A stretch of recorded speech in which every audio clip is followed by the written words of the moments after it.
बच्चों, कैसे हैं आप सब? बेटा, लास्ट वीडियो में हम लोगों ने वेक्टर एडिशन के बारे में पढ़ा था और मैंने आप लोगों को करवा दिया था triangle law of vector addition and polygon law of vector addition. ठीक है। अच्छा, आज की क्लास में हम जो करेंगे that is parallelogram law of vector addition. क्या होता है इस केस में, पहले समझ लो। दो वेक्टर हैं और दो वेक्टर ऐसे जुड़े हुए हों कि वो टेल से टेल, पहली कंडीशन टेल से टेल टच हो। ठीक है ना।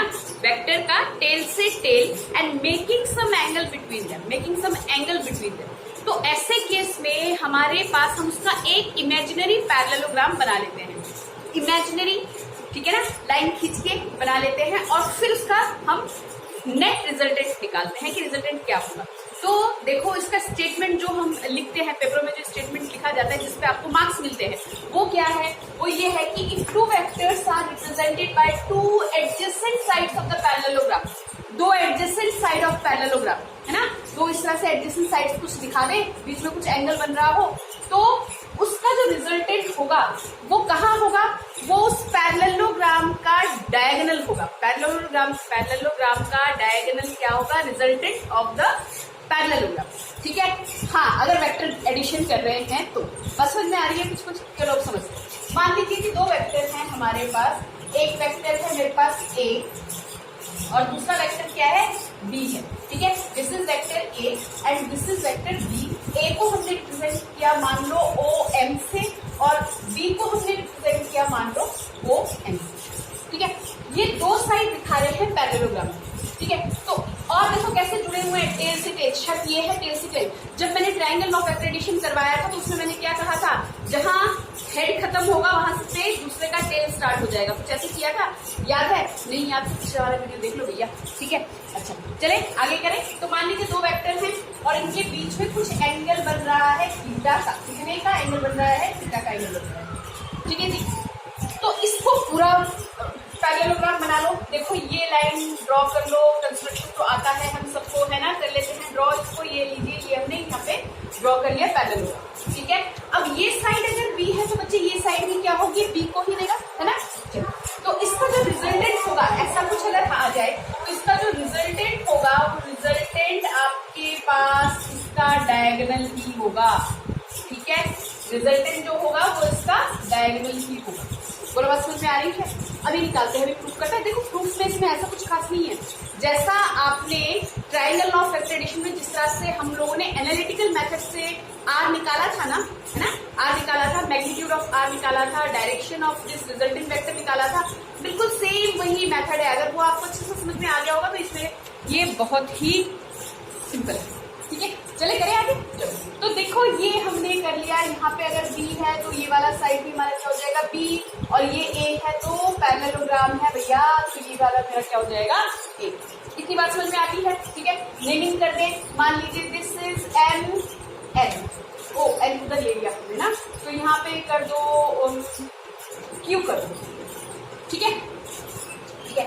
अब देखो, अगर मैं कहती हूँ कि इसको एनालिटिकल मेथड लगाना है तो लास्ट वीडियो में मैं आपको समझा चुकी हूँ। एनालिटिकल मेथड का मतलब क्या होता है कि ऐसा मेथड वेक्टर एडिशन में रिजल्टेंट वेक्टर निकालने का वो मेथड जिसमें हम ट्रिग्नोमेट्रिक आइडेंटिटीज का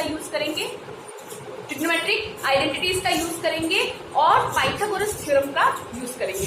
ठीक है। अब पाइथागोरस इस पे तो लग नहीं सकता, क्या बनाना पड़ेगा? यहाँ पे कोई एक ट्राइंगल ले ले और, ठीक है, परपेंडिकुलर यहाँ से ड्रॉप करवा दो और ये क्या कर दो बच्चे? एक्सटेंड कर दो। ठीक है। और इसका नाम क्या दे दो? यहाँ पे मान लो नाम मैंने दे दिया। बात समझ में आ रही? ठीक है। यहाँ तक समझ में आया? अब देखो, अगर ये साइड B है तो ये साइड कुछ और तो नहीं बनने वाला। ये अगर तीन मेरे पास ये मान लो कि पैरेललोग्राम ले रहे हैं O से N, B वेक्टर, ये अगर मेरा 3 सेंटीमीटर का है तो ये वाली साइड भी भैया कितने की होगी? 3 सेंटीमीटर की। ठीक है। और ये एंगल अगर थीटा बना रहा है तो ये भी कितना एंगल बनाएंगे? थीटा। ठीक है ना। कॉरस्पॉन्डिंग एंगल हो गया। ये इसको पूरे को शिफ्ट करके यहाँ पे अगर तुम देखोगे तो जितना एंगल ये फॉर्म कर रहा है हॉरिजॉन्टल के साथ, उतना ही एंगल ये फॉर्म करेगा। बस हो गया। अब इसको देखो।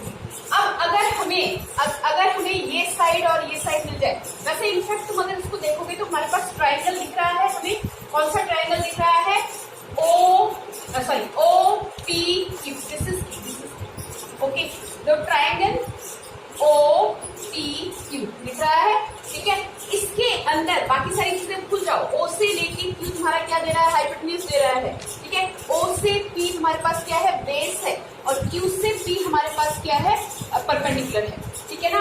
तो ओ पी क्यू में, और we are interested in finding out the magnitude and direction of the resultant vector, ठीक है ना। दो वेक्टर लिया, दोनों को जोड़ रहे हो, उनका रिजल्ट तो आएगा कुछ ना कुछ, ठीक है। ओके, सो दिस पूरा लिख देते हैं इसको। ओ क्यू का स्क्वायर, हाँ कि ना बोलते जाना, ओ क्यू का square is equal to O P का square plus Q Q P का स्क्वायर। बोलो बच्चे, बात यहाँ तक क्लियर होती है। अब देखिए ओ से पी जो है ये मेरे पास क्या है, in fact O M plus M P है ना, O M plus M P इसका whole square plus Q P का। ओके, अब सिर्फ मैग्नीट्यूड ले लो। अभी जो हम निकाल रहे हैं वो रिजल्टेंट का मैग्नीट्यूड निकाल रहे हैं, डायरेक्शन निकालेंगे। डायरेक्शन कौन दे देगा, थीटा देगा। अरे जो एंगल बनेगा ना वो देगा, ठीक है। अभी देखते हैं, चलो इसको आगे करो। ओ क्यू जो है, ओ से क्यू किसको रिप्रेजेंट कर रहा है, आर के मैग्नीट्यूड को रिप्रेजेंट कर रहा है। डायरेक्शन लेंगे, मैंने बोल दिया। तो बेटा ओ क्यू के जगह पे आप क्या कर दो, ओ क्यू किसका मैग्नीट्यूड, रिजल्टेंट का मैग्नीट्यूड। रिजल्टेंट क्या, जो दो वेक्टर को सम करके जो रिजल्ट आएगा, 2 3 4 जिसको भी इसमें करना है, ठीक है ना। पॉलीगन वाले में मैंने करवाया था, रिजल्टेंट वेक्टर जो दो या दो के असर को, रिजल्ट को अकेला दिखाएगा, ठीक है। ओ एम कितना हो गया, ए बाय मैग्नीट्यूड ले रहे हैं, और एम पी के बारे में हमें कुछ नहीं पता, एमपी के बारे में कुछ नहीं पता। ओके, सो क्यू एन जो है बच्चा, क्यू एन जो है इसके बारे में हमें नहीं पता, तो क्यू पी जो है इसके बारे में नहीं पता, क्यू पी का स्क्वायर।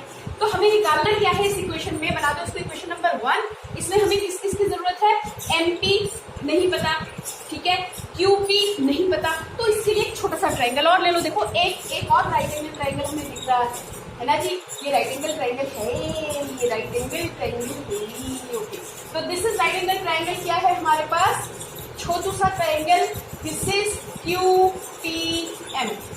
अब इसके अंदर बस इतना ले लो, तो इसमें तुम्हारे पास एमपी भी आ जाएगा, क्यूपी भी आ जाएगा। अब इसके अंदर मान लीजिए मुझे, माने क्या हमें चाहिए, क्यूपी की अगर तुम्हें वैल्यू निकालनी है, तो मैंने पहले भी बताया था, जनरली ऐसा कर लिया करो, जिसके बारे में ट्राइंगल में जिसके बारे में पूछा जाता है या पता लगाना है, उसको न्यूमरेटर में रख लो, और जिसके बारे में तुम्हें कुछ पता है उसको कहाँ पे लगा दो, डिनोमिनेटर। रेशो बना लो इस तरह से, ठीक है। देखो कौन सा ट्रिग्नोमेट्रिक रेशो आता है, ठीक है।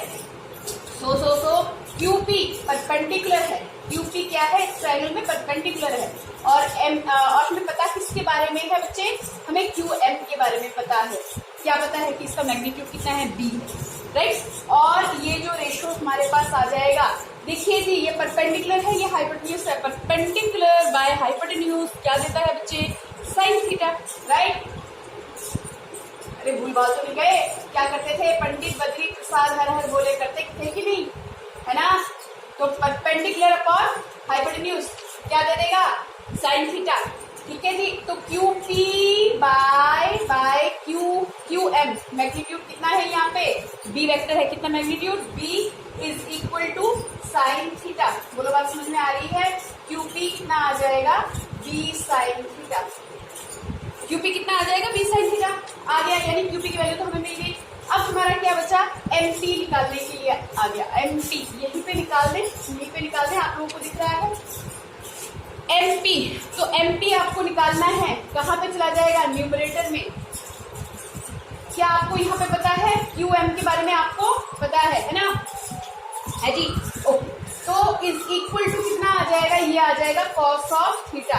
ये बेस है ना, ये वाला साइड क्या है, बेस है, राइट। तो ये मेरे पास आ गया कितना, एनपी की वैल्यू कितनी आ गई, क्यू एम कॉस थीटा। बोलो हासीना, क्यू एम कितना आ रहा है, क्यू एम हमारे पास बाय मैग्नीट्यूड कितना है, बी कॉस थीटा। तो एमपी की वैल्यू भी मेरे पास आ गई, क्यूपी की वैल्यू मेरे पास आ गई। मैं यहाँ पे इन सबको प्लेस कर दूं, और देखो रिजल्ट क्या आता है, यहाँ से करें, ये आ गया मेरे पास R square is equal to A plus M P D cos of theta का होल स्क्वायर प्लस क्यूपी कितना, बी साइन थीटा का होल स्क्वायर।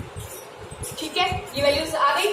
अब मिटा दें इसको थोड़ा सा, हाँ थोड़ा सा नहीं मिटाएंगे तो यहाँ से काम नहीं चलने वाला। ओके, इतना नोट डाउन कर लिया होगा आप लोगों ने, ठीक है, नहीं किया तो पॉज करके नोट डाउन कर लो, पॉज करके नोट डाउन कर लो, ठीक है। अच्छा यहाँ से करें, इसको आगे चलाएं, R square is equal to क्या आएगा, A plus B cos theta का होल स्क्वायर। ब्रेकअप करो, अरे ब्रेकअप करने को बोला है इस वैल्यू का, आपका नहीं। ओके तो चलिए, A square plus B square cos square theta plus 2ab cos theta plus what, B square sine square theta. दिख रहा है, दिख रहा है, बढ़िया तरीके से दिख रहा है। चले, R square is equal to कितना आया, ए स्क्वायर, और देखो B square cos square theta, B square sine square theta. अरे पिछला वीडियो देखा होगा तो उसमें मैंने क्लियर किया था इस चीज को। क्या कॉमन आ जाएगा, बी स्क्वायर, यहाँ पे क्या रह गया, कॉस स्क्वायर थीटा, यहाँ पे क्या प्लस का साइन स्क्वायर थीटा। बोलो बात समझ में आ रही है, और ये यहाँ पे आ जाएगा 2ab कॉस। लग गई आइडेंटिटी, कौन सा, A square plus B square is equal to, yes, A square नहीं, A square plus B square नहीं, cos square theta plus sine square theta is equal to 1। A square plus B square तो यहाँ से आ जाएगा इस identity को रखने के बाद, है ना जी। A square plus B square plus 2ab cos theta हो जाता है, कंसीव हो जाता है। ओके तो यहाँ से देखें बच्चे, आर कितना आया, आर आ गया मैग्नीट्यूड में A square plus B square plus 2ab cos theta. Magnitude आ गया, मैग्नीट्यूड आ गया किसका, रिजल्टेंट का मैग्नीट्यूड आ गया, है ना। अब इसकी डायरेक्शन निकाले, है ना, अब इसकी क्या निकाले, डायरेक्शन निकाले। तो बेटा इसको मिटा दे लो, भाई आर रिजल्टेंट वेक्टर है तो वेक्टर का मैग्नीट्यूड भी होगा और वेक्टर की डायरेक्शन भी होगी, है ना। चलो देखते हैं क्या होता है यहाँ पे। ओके तो बेटा देखो, आर ने इतना एंगल बना रखा है ए के साथ, कितना, पूरा थीटा क्या नहीं, पूरा थीटा नहीं है, पूरा थीटा नहीं है, ए और बी के बीच में एंगल थीटा है। आर ने ए के साथ कितना एंगल बनाया, जनरली तुम्हारी बुक्स में बीटा लिखा हुआ होता है, तो इस एंगल का नाम मैंने क्या दे दिया, बीटा। आप अल्फा गामा कुछ भी ले सकते हो, आपको डायरेक्शन दिखानी है किसकी, रिजल्टेंट वेक्टर की, ठीक है। आर रिजल्टेंट वेक्टर क्या होगा, मैग्नीट्यूड भी होगा उसका, और उसका क्या होगा, डायरेक्शन भी होगा। तो मैग्नीट्यूड हम ऐसे निकाल चुके हैं, बिल्कुल सेम। देखो हमने ट्रायंगल ऑफ वेक्टर एडिशन किया था, एनालिटिकल मेथड से किया था, वहां पे भी रिजल्टेंट सेम आ रहा था, ठीक है।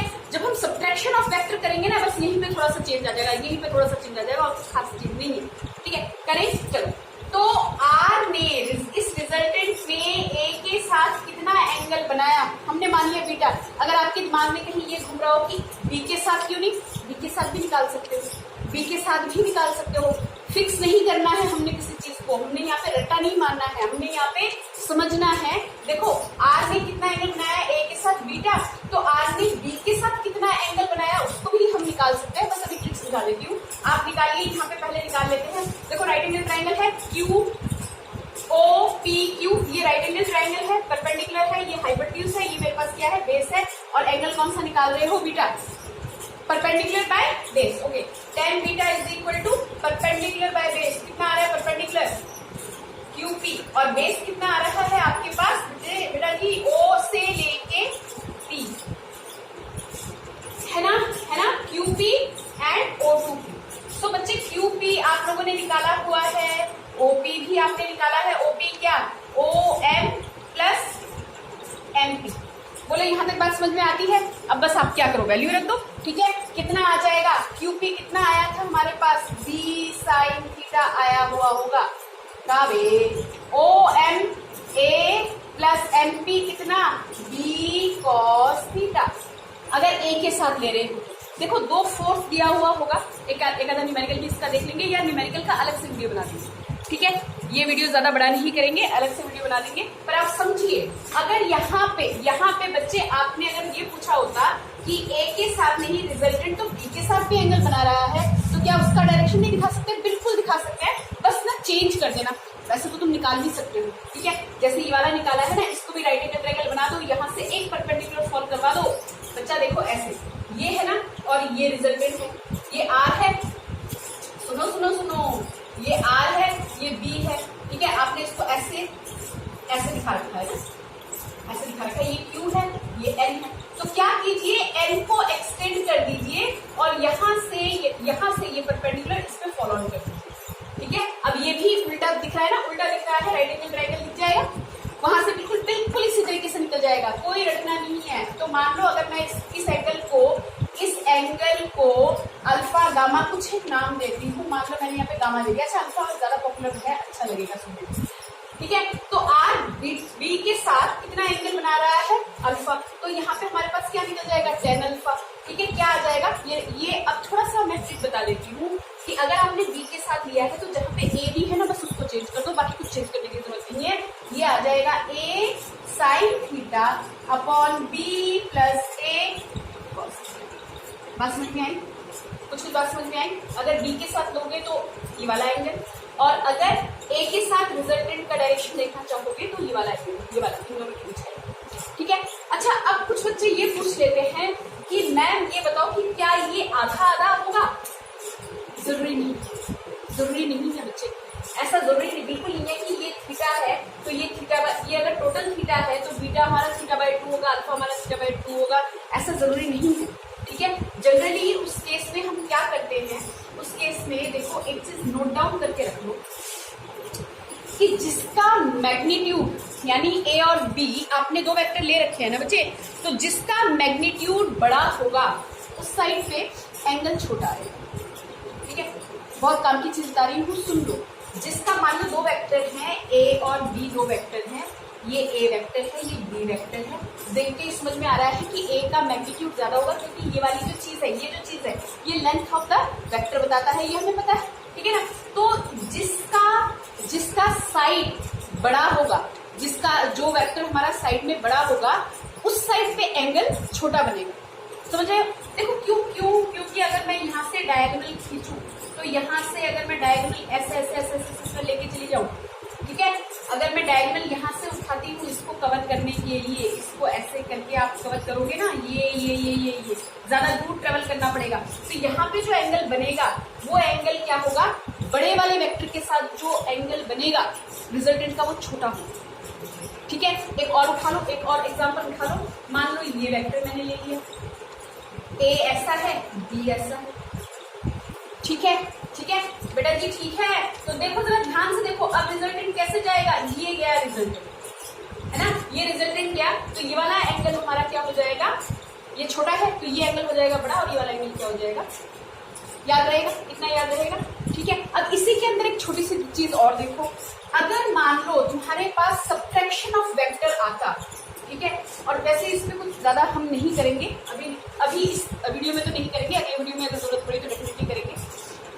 तो बच्चा अगर मान लीजिए आपके पास दो वेक्टर होता और सब्ट्रैक्शन ऑफ वेक्टर की बात की जाती है, सब्ट्रैक्शन ऑफ वेक्टर की अगर बात की जाए, है ना, तो क्या करते, तो मान लो कि ये वेक्टर मेरे पास ए, ठीक है, कोई बात नहीं, बात मैं इसलिए बोल रही हूँ क्योंकि पहले यहाँ पे ए लिया था, यहाँ बी लिया था, तो कंफ्यूज बिल्कुल नहीं होना। सब्ट्रैक्शन ऑफ वेक्टर बोला जाता है, यानी मेरे पास अगर ऐसा कुछ होता कि ए प्लस बी की अगर कोई बात करता, इनफैक्ट माइनस कर रहे हैं ना, तो ए माइनस बी आपसे पूछा जाता है कि कितना है, तो अगर दो वेक्टर इस तरह से लगे हुए ना बेटा, बी किसमें लेना है आपको, माइनस में। मान लीजिए क्या कितना फॉर्म कर रहा है यहाँ पे थीटा, तो बी को क्या कर दो, माइनस में, यानी इसी डायरेक्शन को, नेगेटिव वेक्टर मैंने बताया हुआ है, इसी को उठा के क्या कर दो, उल्टा कर दो, यानी ये चला जाएगा बच्चे इधर। ठीक है, बी किसमें आ गया, माइनस में, एंगल कितना फॉर्म कर रहा है, 180 माइनस थीटा। तो अब आप ए और देखो टेल से टेल जुड़ गया, और माइनस बी के बीच में एंगल कितना ले सकते हो, 180 माइनस थीटा। बना दो इसका रिजल्टेंट कैसे निकलेगा, बिल्कुल उसी तरीके से निकलेगा जैसे हमने अभी तक पैरेललोग्राम के रिजल्टेंट निकाले थे, समझ रहे हो। तो ये रिजल्ट जब आप लिखोगे, तो यहाँ पे आप क्या करेंगे, r is equal to A square plus B square plus 2ab cos of कितना एंगल बच्चे, कॉस ऑफ कितना एंगल फॉर्म कर रहा है, 180 माइनस थीटा, 180 माइनस थीटा। बोलो ये बात समझ में आ रही है। अब आपके दिमाग में ये फिट हो जाना चाहिए कि बी जो है इसको आप नेगेटिव नहीं लोगे। अरे नेगेटिव क्या दिखाता है, डायरेक्शन दिखाता है, ठीक है। और यहाँ पे ए और बी मेरे पास क्या है, मैग्नीट्यूड, और वो हमेशा क्या लिए जाएंगे, पॉजिटिव। ठीक है, तो हम इसको कहाँ पे कवर करेंगे, यहाँ पे कवर करेंगे। आप ये मत कर देना कि माइनस बी है तो यहाँ माइनस बी लगा दिया और इस फॉर्मूले को फिट कर दिया, ऐसा फिट नहीं होता है। ठीक है, कैसे निकालोगे, क्या हो जाएगा, यहाँ पे आएगा A square plus B square minus cos 180 minus theta. मैंने मैथमेटिकल टूल में बताया हुआ है बहुत अच्छे से क्वाड्रेंट निकालना, या फिर कॉस ए माइनस बी का फॉर्मूला लगा दो। इस साल तो ट्रिग्नोमेट्री है आपके कोर्स में ना, है ना, तो इस साल ट्रिग्नोमेट्री मैथ्स में है आपके। ठीक है, कॉस ए माइनस बी का फॉर्मूला लगा दो, वही रिजल्ट आएगा जो क्वाड्रेंट वाले मेथड से निकाल के आएगा। ठीक, तो बेटा जी यहाँ पे आपका सब्ट्रैक्शन ऑफ वेक्टर का थोड़ा सा मैंने आइडिया आप लोगों को दे दिया। ठीक है, ठीक है, नोट डाउन करके रख लो, फिर जहाँ पे जरूरत पड़ेगी वहां पे मैं इसको और ज्यादा एक्सप्लेन कर दूंगी, और ज्यादा एक्सप्लेन कर देंगे। ठीक है, हाँ ये और यहाँ पे कुछ चीजें हम डिस्कस कर लेते हैं, यहाँ पे कुछ चीजें डिस्कस कर लेते हैं इसी रिजल्ट को लेके की देखो ये 3-4 चीजें तो आप हर एक जगह पे करोगे। अगर मान लीजिए ए और बी के बीच में एंगल कितने का बन जाए, थीटा कितने का बन जाए, 0 डिग्री। कहने का मतलब पहला केस करो इसको, ए वेक्टर और बी वेक्टर दोनों अगर सेम डायरेक्शन में ही हो। ठीक है, अगर दोनों हमारे पास क्या हो जाए, सेम डायरेक्शन में। सुनने में बड़ा अजीब सा लग रहा है, लेकिन हाँ इसमें न्यूमेरिकल जरूर आएंगे आपके पास। ठीक है, चले,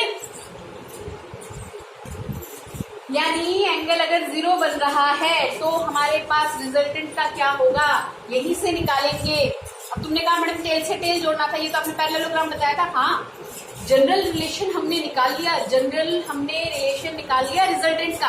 अब इसमें एंगल बदलते चले जाओ और आप नेट रिजल्टेंट निकालते चले जाओ। ठीक है, कहने का मतलब ए बी अगर सेम डायरेक्शन में होगा, अगर ए बी सेम डायरेक्शन में होगा, सुनो आर कितना हो जाएगा, रिजल्टेंट कितना हो जाएगा, A square plus B square. समझ में आ गया होगा अब तक तो, 2ab कॉस ऑफ 0 डिग्री। हाँ की ना, हाँ की ना, कॉस कितने का, 0 डिग्री। ठीक है, कॉस 0 की वैल्यू कितनी, कॉस 0 की वैल्यू बोलो, और ये आ जाएगा r is equal to A square plus B square plus 2ab, है ना। कितना हो जाएगा, कॉस 0 की वैल्यू 1 बाबा, है ना। तो यहाँ पे कितना आ जाएगा, यहाँ पे मेरे पास आ जाएगा a प्लस बी का whole square, a plus B का होल स्क्वायर से स्क्वायर जब माइनस गया, r is equal to A plus B, यानी जो रिजल्टेंट होगा वो a प्लस बी के सम के बराबर होगा। ठीक है, r जो होगा a प्लस बी के सम के बराबर होगा, क्योंकि खुद पॉजिटिव आ रहा है, खुद पॉजिटिव आ रहा है तो डायरेक्शन भी क्या देगा, जो a और b की डायरेक्शन है। यस यस यस, ठीक है, पहली कंडीशन समझ में आ गई। दूसरी कंडीशन करें बाबा, दूसरी कंडीशन में क्या करें, दूसरी कंडीशन में हम थीटा को कितना मान लें, 180 डिग्री का मान लें। कहने का मतलब एक वेक्टर गया वैसा मिरर और दूसरा वेक्टर गया वैसा मिरर। क्या हुआ, क्या हुआ, नेगेटिव शो कर दिया, नहीं किया तो देखो करेगा कैसे करेगा। ये टेल से टेल ऐसे मिल गया, एक इस डायरेक्शन में गया, एक इस डायरेक्शन में गया, तो आर कितना हुआ, आर हो जाएगा A square plus B square plus 2ab cos कितने का, 180 डिग्री का। कॉस 180 की वैल्यू याद करके रखिए, बहुत जगहों पे कॉस 180 की वैल्यू ही आपसे बहुत जगह पे यूज होगी, याद करो कितना, -1। ठीक है, नहीं तो वीडियो में जाओ मैथमेटिकल टूल वाले में और वहां से देख लो, A square plus B square minus 2ab, बोलो हाँ कि ना, कितना, a माइनस बी का होल स्क्वायर, स्क्वायर से स्क्वायर गया। अब रिजल्टेंट कितना आ रहा है, पॉजिटिव तो आ रहा है, लेकिन किसकी डायरेक्शन में, समझे, r is equal to difference of a minus B. बोलो ये बात समझ में आई, ये बात क्लियर हुई। ठीक है, अब अगर 90 डिग्री वाला बना दें, अगर 90 डिग्री वाला बना दें, रुक जाओ 2 मिनट के लिए, रुक जाओ रुक जाओ, ओके ओके, अगर 90 डिग्री वाला बना दें तो यानी ए और बी के बीच में एंगल कितने का बन रहा है, 90 डिग्री का। ऐसे केस बहुत सारे आएंगे, ऐसे केस बहुत सारे आएंगे। ठीक है, बहुत सारे आएंगे, वेलोसिटी वगैरह में, फोर्स वगैरह में। ठीक है, तो A and B, third case कर रहे हैं बच्चों, थर्ड केस कर रहे हैं, ए और बी के बीच में अगर थीटा हमारे पास तैयार हो जाए दोनों के बीच में कितने का, 90 डिग्री का, ऐसा कुछ कंडीशन, ऐसा कंडीशन बा 90 डिग्री यहाँ आ गया, रिजल्टेंट कितना होगा? यही निकलेगा भाई, यही निकलेगा कहीं पे, ठीक है। रिजल्टेंट कितना होगा? रिजल्टेंट हो जाएगा a² + b² + 2ab cos 90 की वैल्यू 0। तो r = √a² + बोलो बच्चे, बात समझ में आ रही है? थोड़ी बहुत बात समझ में आ रही है? हाँ कि ना, हाँ कि ना? ठीक है, तो ये कंडीशन लिख लीजिए, एंगल रखते चले जाइए और देखते चले जाइए रिजल्टेंट क्या बनने वाला है, ठीक है। अच्छा, अब देखो, अब क्योंकि हम कॉम्पोजिशन ऑफ वेक्टर कर रहे थे, तो कई बार ये क्वेश्चन पूछा जाता है कि पंछियों का उड़ना, फ्लाइंग ऑफ द बर्ड, क्या फ्लाइंग ऑफ द बर्ड जो है, बर्ड नहीं bird, okay, flying of the bird जो है वो कॉम्पोजिशन ऑफ वेक्टर को शो करता है? यस और no? Answer is yes, but how? अभी देख लो, अभी डायग्राम मिटा लेते हैं फिर देखते हैं। तो बेटा डायग्राम हमने बना लिया और हम क्या पढ़ने जा रहे हैं? Is the flying of the bird, is the flying off bird shows composition of vector, ठीक है। क्वेश्चन हमारे पास कुछ इस तरह से हो सकता है, कॉम्पोजिशन ऑफ वेक्टर कई बार पूछा भी जाता है, ठीक है। तो देखिए किस तरह से होगा, ठीक है, किस तरह से होगा। अब देखो, इसमें न्यूटन थर्ड लॉ लगेगा, सीधी सी बात है, और वहां पे हम अपना वेक्टर एडिशन का रूल लगा देंगे। कैसे? जब अपने पंखों को नीचे की तरफ धकेलेगा, ठीक है ना, आगे बढ़ना है, बैकवर्ड फोर्स लगाएगा, तो वो force actually line of action कहाँ पे आके मीट करेगा? इसने फोर्स लगाया ऐसे, ठीक है, लाइन ऑफ एक्शन आके मीट करेगा हमारे पास कुछ ऐसे, ठीक है। मान लो O पॉइंट पे लाइन ऑफ एक्शन, हाँ देखो फोर्स लगा रहा है ना, इधर फोर्स लगा रहा है F पर और इधर से फोर्स लगा रहा है F, ठीक है, ठीक है। अब according to Newton third law, जितना फोर्स लगाया जाएगा, जितना एक्शन होगा, उसका रिएक्शन उतना ही होगा, बट ऑपोजिट डायरेक्शन में होगा, राइट। तो इस वाले का F1 का जो रिएक्शन होगा वो हमारा ऑपोजिट डायरेक्शन में होगा। ये देखो, ये गया है ना, तो ये रिएक्शन R1। सिमिलरली इधर फोर्स इधर लग रहा है ये, ठीक है ना, तो इसका रिएक्शन कहाँ जा रहा है बेटा? इसका रिएक्शन R2 कहाँ जा रहा है? ये। तो बताओ, टेल टू टेल यहाँ पे मेरे पास क्या दिख रहा है? यहाँ पे मेरे पास क्या दिख रहा है? दोनों एक पॉइंट पे क्या करिए, मीट, और दो वेक्टर मेरे कैसे जा रहे हैं? ऐसे, रिएक्शन ऐसे जा रहा है, दिख रहा है ना, ठीक है। तो उसका रिजल्टेंट क्या जाएगा बेटा जी? रिजल्टेंट R कहाँ जाएगा? यहाँ, ठीक है। यानी ये कैसे अपवर्ड मूव करेगा, ठीक है, अपवर्ड मूव करेगा। लिख लेंगे इसको, समझ में आ गया कि जब इस तरह से बैकवर्ड, अपने विंग से बैकवर्ड फोर्स लगाएगा, तो लाइन ऑफ एक्शन वो लाइंस होते हैं जहां पे फोर्स एक्टिंग कर रहा होता है, ठीक है। तो लाइन ऑफ एक्शन हमारे पास कहाँ पे आके मीट कर रहा है? O पे, ठीक है। अब जितना एक्शन करेगा उतना ही क्या होगा? उसका रिएक्शन होगा। तो रिएक्शन मेरे कैसे चले गए? एक इस डायरेक्शन में, एक इस डायरेक्शन में, तो यही तो हम कर रहे थे, है ना, कॉम्पोजिशन ऑफ वेक्टर, ठीक है। टेल टू टेल मीट कर रहा है, नेट रिजल्टेंट कहाँ आ जाएगा? जो डायगोनल होगा वो नेट रिजल्टेंट दे देगा। In this case this R is the reaction which helps to flying off bird. Is it clear? समझ में आ रही है बात? अच्छा, वो कैटरपिलर वाला एक केस है, ठीक है, गुलेल जिसे हम कहते हैं, गुलेल, है ना, यूं करके खींचते हैं भैया, दो तरफ से फोर्स आ रहा है, एक इधर से भी एक इधर से भी, है ना, ऐसे खींचोगे और उसको छोड़ोगे तो वो क्या देगा? उसका रिएक्शन। वहां पे भी कॉम्पोजिशन ऑफ वेक्टर यूज होता है, ठीक है, या वो कॉम्पोजिशन ऑफ वेक्टर को दिखाने का एक तरीका है, ठीक है। ठीक है बेटा जी, मिलते हैं नेक्स्ट वीडियो में। हम करेंगे रेजोल्यूशन ऑफ वेक्टर्स, ठीक है, और कुछ इसके न्यूमेरिकल्स हम इस पे डिस्कस करेंगे, कुछ इसके न्यूमेरिकल्स पे डिस्कस करेंगे, ठीक है, जिनमें एंगल बनते हैं, जिनमें एंगल नहीं बनते हैं, ठीक है। Up till then keep practising, bye.